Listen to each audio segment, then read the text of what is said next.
একটা বাস্তব কথা বলি আপনাদের, সমাজের মধ্যে অনেক ফ্যামিলিতে মেয়েদের গর্ভে বাচ্চা হওয়ার পরে মারা যায় কিনা বলেন? আপনাদের এলাকায় যায় না কি ভাই, যায় কিনা বলেন?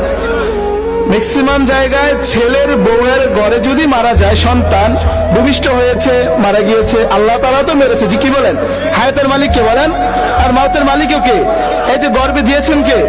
আবার আল্লাহ রাব্বুল আলামিনের আদেশেই বাচ্চাটা মারা গিয়েছে, জোরে বলেন ঠিক কিনা?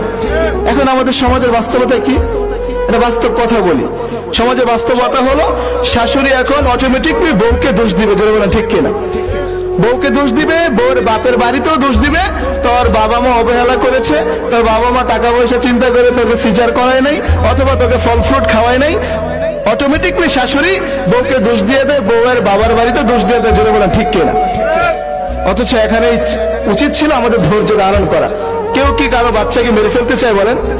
আমাদের সমাজের মধ্যে এরকম শাশুড়ি আছে কিনা জোরে বলেন?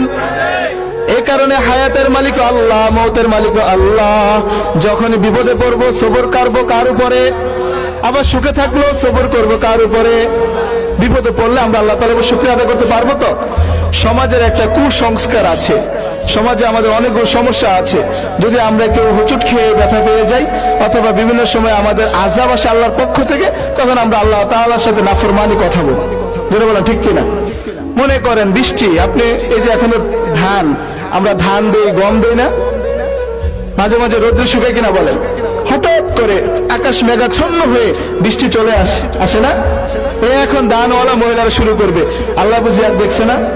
আজ যে একের বৃষ্টিটা আমার লাগছে, ধান দিয়ে মাত্র দিলাম, গমগুলো মাত্র দিলাম, এই ভুট্টাগুলো মাত্র দিলাম, আল্লাহ বুঝি এখনো দেখছে, আল্লাহ কি আর দেখতে পারে না? বলে নাউজুবিল্লাহ। এরকম আছে কিনা? বাস্তব কথা কিনা বলেন? এরকম হয় কিনা বলেন? আমার মা বোনরা আল্লাহ তাআলার সাথে ঝগড়া করা শুরু করে দেয়, আল্লাহর সাথে বকাবকি করা শুরু করে দেয়, আল্লাহ নাফরমানি কথা বলা শুরু করে দেয়।